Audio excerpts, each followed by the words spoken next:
What in the world is going on with Gervonta Tank Davis, Abdul Wahid? I mean, there's a reason why I picked Lamont Roach to beat Tank. Not because Lamont is simply a better fighter, even though he was better on the night they fought. And even Lamont shocked me. But when it comes to Tank, Tank, people like Tank, we need them in the sport. Their fight nights are a sight to see. His exciting style, the way he carries himself, that energy that he brings on fight week and on fight night. But what in the world is going on with him? Let's actually break down Gervonta Davis inside and outside the ring. Outside of the ring, the man converted to Islam. The man reverted to Islam last year, a year and a half ago. And after reverting to Islam, a couple of months later, the man started wearing chains with the cross on it. His big chain had a massive cross on it, and he was taking these pictures and giving the middle finger to the world. Now, I don't really understand what's wrong with Gervonta Davis. The man, deep down, you can tell that he is a good human being, but he seems lost. He seems very much confused inside and outside the ring. Outside of the ring, with him wearing crosses while being Muslim, that shows you that he is confused. And inside the ring, with him, an absolute savage like Gervonta Davis taking a knee in the middle of the fight because he claimed that hair grease came into his eyes. So he took a knee mid-fight and he almost bit Lamont Roach in the middle of the fight because he was frustrated. And for the first time ever, we saw Tank wobbled. We saw Tank's feet not under him in the fight. And now you see him now getting arrested for allegedly domestic abuse, beating his wife. And we saw previous videos of him. I don't really want to talk about these things, but what in the world is going on with Tank? The man was supposed to fight on August 16. And now the fight is cancelled, or delayed at least. Now, if you actually think about it, Tank has always been under fire when it comes to controversies outside of the ring. But ever since that Ryan Garcia fight, where has he been? It's been over 2 years and he's only fought twice. The man should have capitalized on the biggest moment, the biggest win of his career. Yet he disappeared. Now I know for a fact that it wasn't entirely his fault, because when you talk about PBC and Al Heyman, it's like every event, even though in my opinion there is absolutely nothing like a PBC pay-per-view, even though their production isn't the best, even though their commentators aren't the best, but yet there's something nostalgic about PBC events. Maybe because I grew up watching Showtime boxing. But this is the question, this is the real question. Will we ever see Tank back in the ring again? Will we ever see the man back? He supposedly wanted to cancel the Lamont Roach rematch and fight Jake Paul. And we all expected him to run it back right away versus Roach, the moment the fight ended. And yet he went to the post-fight press conference and told the world, I don't think I'm going to rematch Lamont next. I have another thing lined up. Who says that? You're one of the faces of the sport.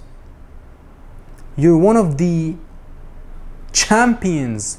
You're one of the biggest pay-per-view stars in our time.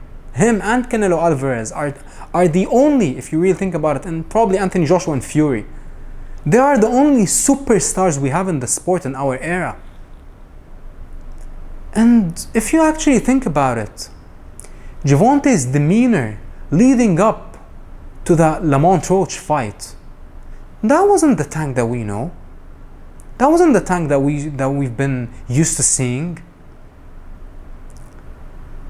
The man's he looked like he was doubting himself right before our eyes, and that is why I was like, I have a feeling that Lamont Roach is pulling off the upset.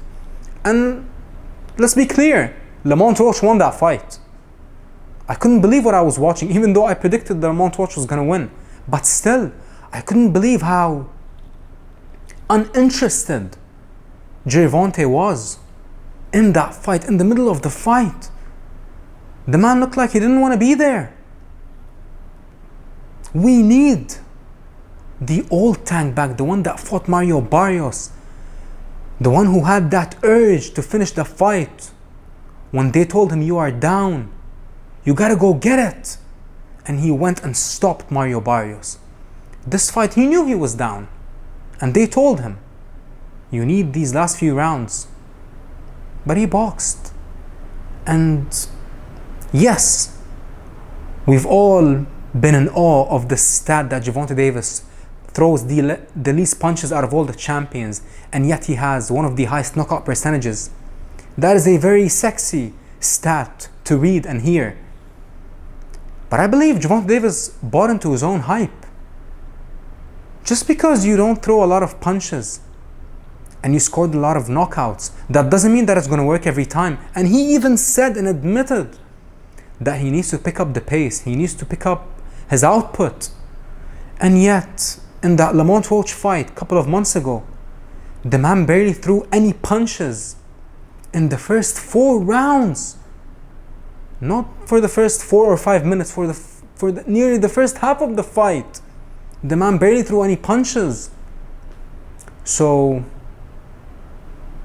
I really, really hope that Gervonta Davis manages to beat all the demons that he is battling right now as we speak. You can tell that the man is carrying the weight of the world on his shoulders. But at the end of the day, that is who you are. You are a fighter. You are born to fight. You are born to conquer as a man. And most importantly, you need to take that Lamont Roach rematch, and you need to silence the doubters. You need to, most importantly, silence your childhood friend Lamont Roach, who's been saying for the last few months that you're absolutely terrified of him. You don't want anything to do with him. And is he lying? Because where are you, Tank? Where are you?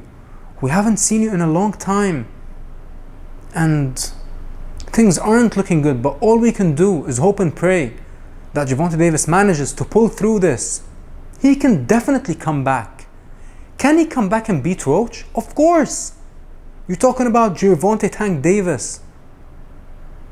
Now, if you want to look up close to Tank's resume, yes, he did have a lot of fighters who were drained, rehydration clauses, everything you can think of, but this is boxing. All the high-profile name fighters did what Tank did, and that is why he learned from them. But let's just hope and pray that one of the faces of boxing, our Muslim brother, I don't know if the man is actually even Muslim now. You know, I'm not too sure, but I hope that he is.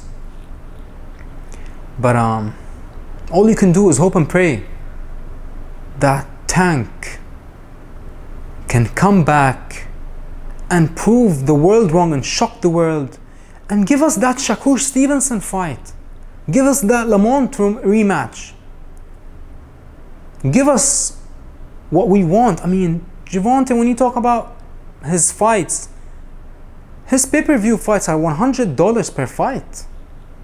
And you see now, Big Turkey, he's making all the fights on Riyadh Season for free. Devin Haney, Ryan Garcia, Shakur Stevenson, Tyson Fury, Anthony Joshua. All these big names that are with Riyadh Season right now, they're all gonna fight for free, for $10 a month on the zone. But yet Tank is demanding $100 per fight. It is okay to demand what you feel like you're worth, but at least give the fans what they want. Much respect to Tank. I genuinely hope that he pulls through and comes back and show us why he is named Tank.